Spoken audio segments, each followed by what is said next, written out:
Good morning. Sometimes when you look at what she wrote, you think, well, that's not really very suitable, but what the heck. Anyway, my dears, I do want to share this morning early. I expect all of you have felt what a wonderful, wonderful day, what a wonderful morning it is. Went up onto Temple Hill and just sat there, and I think Ken went up later and said, gosh, it was hard to pull ourselves away. How lovely it would be just to have a service in the silence up there. We have everything there. Because it came to me that, really everything is supplied just by being in that wonderful state of listening, of feeling the warmth of the sun. And, in that reading there was a little piece about being builders. And that's how nature builds, isn't it? By its energy, by its vibration, without actually speaking, although the birds speak and the trees speak to one another. We ourselves speak by the quality of what comes through our hearts. And that's unspoken. I think since we're so close to our election and we think this is all about maybe a party or a person, it's actually the collective thought of a nation who produces the leaders. We might think very deeply about that. What are we putting forth to create in this world the leaders of the future? Because they take the substance, the ethers that we put out there, and form those who would lead our world. And this is world over, this isn't just us. So let's get too worried about people or persons. Let's try and send forth for the next and the next and the next and the next, getting finer and more finer, because we as people have become finer. So I want to think now about those builders, us building our future. At the present juncture in our world history, we're tending to think that this is the last time we should be building because everything seems to be in such a muddle. But perhaps this is the very time that we need to, particularly at our thought level. This could be the optimum time when building in and through our thought process can take place. So we might say, how do we build? We build through loving. We can actually love things into change. It is the most powerful element that is always present in seed form in our hearts. We need to grow the plant inside, which is love.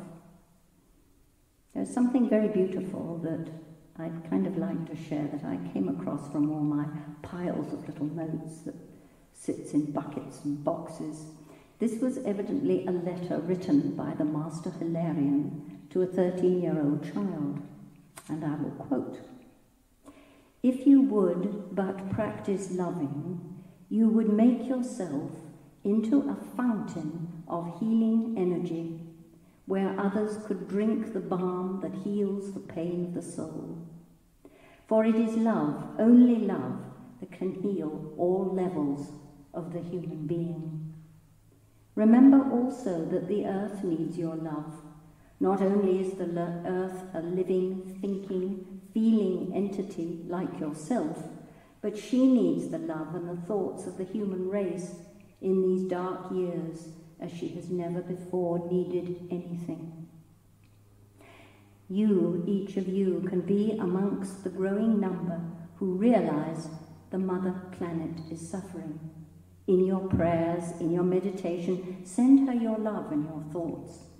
The darkness of her days can be lifted by the love of the race she has nurtured since its inception. This is how we rebuild." So we may ask then, how may we love? I think it's just by being ourselves, without pretense or pride, trying to be something that we're really not.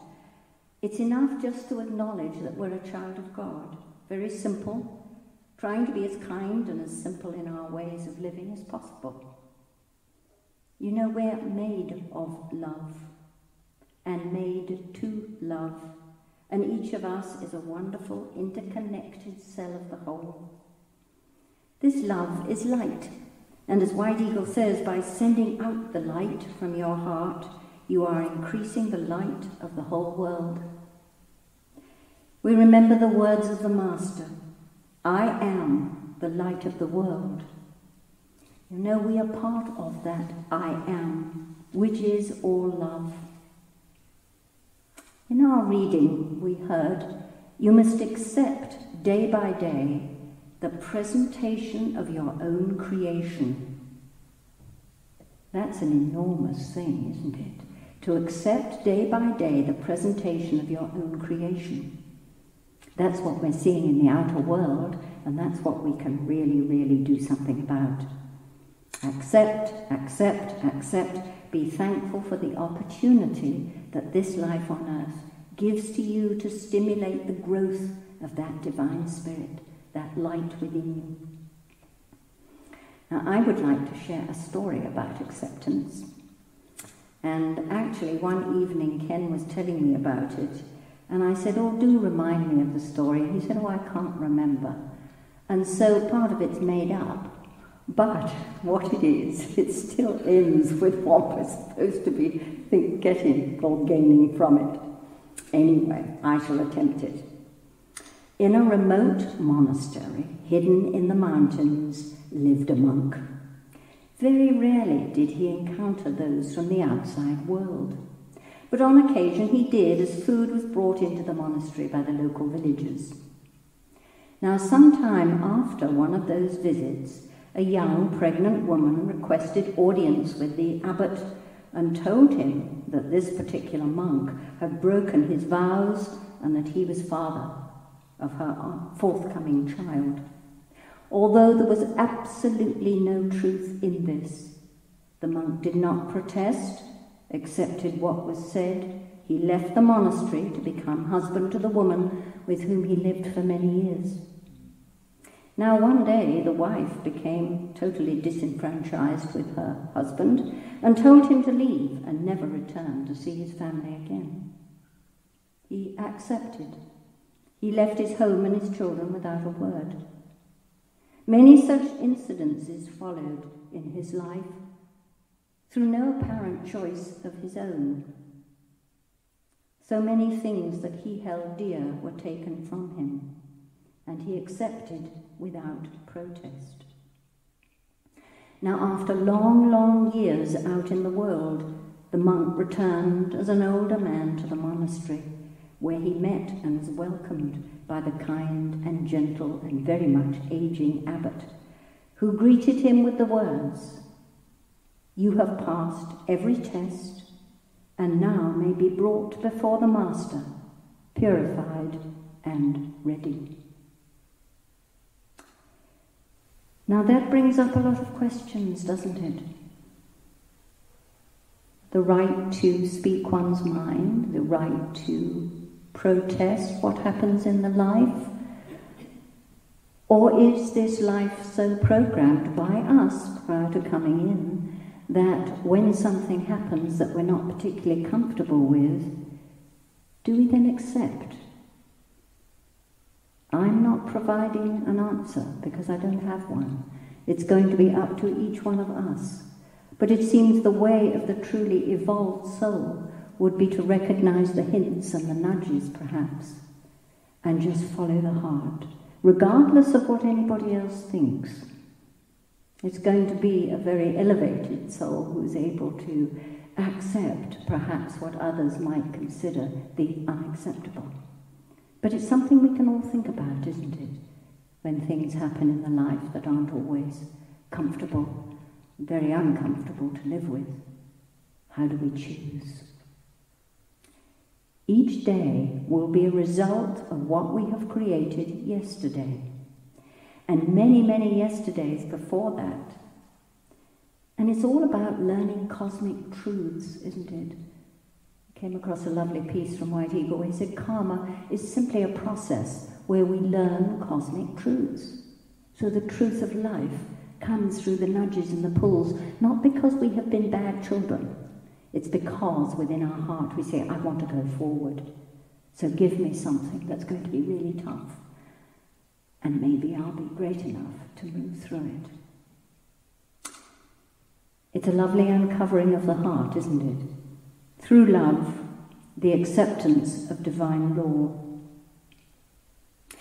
So this now brings the question, how best may we live our life? Do we protest the pain, challenges and changes, or simply, as we've said, accept, unknowing of the reason for things, but striving to follow the heart? We do not pretend, as always, to have an answer. Each soul will find that calling. And White Eagle says, so my children, keep on keeping on, loving the life which your inner voice directs.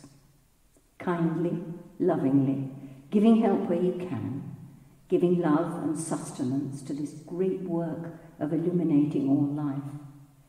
We promise that you, as you live faithfully, in obedience to the world of spirit, you will surely, surely in due time attain to freedom and happiness, a state of perfect life, with so many of your companions and your loved ones, because what you do does not only affect yourself. As the reading ended, your life is like a pebble dropped into the pond of water, creating ripples endlessly. You do not know the end of a word, the end of a thought, the end of an action. And surely our belief is, if that thought, word or action goes out with a loving heart, we may never ever have to worry about the consequences, because we know it'll be good. We know it's for the goodness. When we think of eternal life and this tiny little dot of this incarnation, what is more important? I think we all know the answer. It's just we can get very caught up with the busy, busy earthly mind that wants to make reason for it. Why? Instead of just love, love, love. And all things will be made well. So in that beautiful awareness, too, of the angelic who fill this temple, especially at times when we gather together, let us come into that quiet space within the heart that you know is naturally filled with love. It's only the mind that wants to separate it and throw bits away. It's always filled with love if we just go there. Beautiful intuition. So let us find ourselves, perhaps out on this beautiful land in the warm sun, listening to the trees, smelling the earth, hearing the birds, and just accepting where we are, not only in our own life, but in this wondrous world life where the whole of humanity is ready now, not necessarily willing, but ready now to move forward. Let us feel the outpouring as white wings of love, enfolding the whole of the earth. Every person, every child, every animal,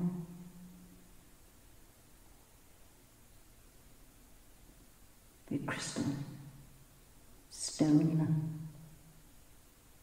and substance of the earth.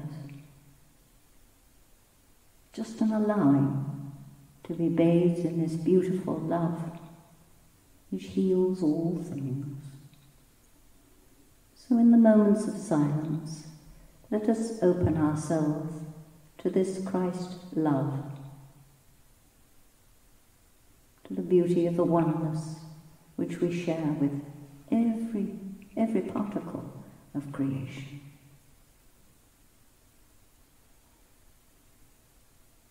In acceptance,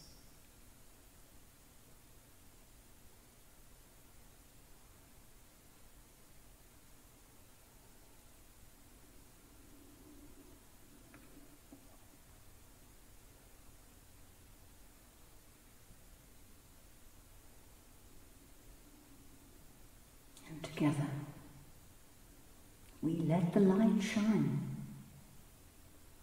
and give thanks for the privilege of this life and all the opportunities that we have to lie beneath our hands, in our voices, in our words, in our actions. May God's blessing rest with all life